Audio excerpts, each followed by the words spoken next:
what can we do about common understanding of when we say love? You know, like how can we understand each other when you say love and you know what I mean?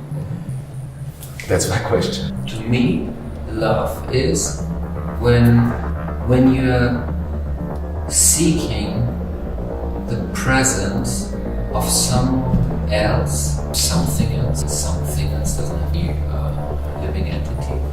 Yes, something that is generally positive. Physical presence is what gives you this positive feeling, while actually only thinking of this person is rather disappointing and actually causes pain.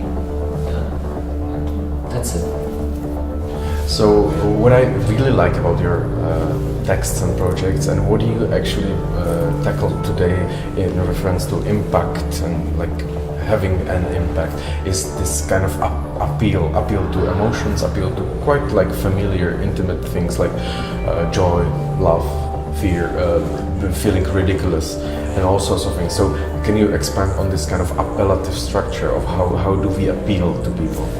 Critical theory has been training us in distance. So that's the behavior that they have been training us, which was absolutely necessary because the construction of the judgment is dependent on this distance. So we have been for centuries separating ourselves to be able to think, to be able to judge, to be able to then reunite. So we need a new appeal, and this appeal is an appeal on a new behavior, like to come closer, which is a much more difficult one because we don't think that there is a possibility of a good judgment if you merge. So the problem with merging is that the problem that you become uncritical. Love makes you uncritical.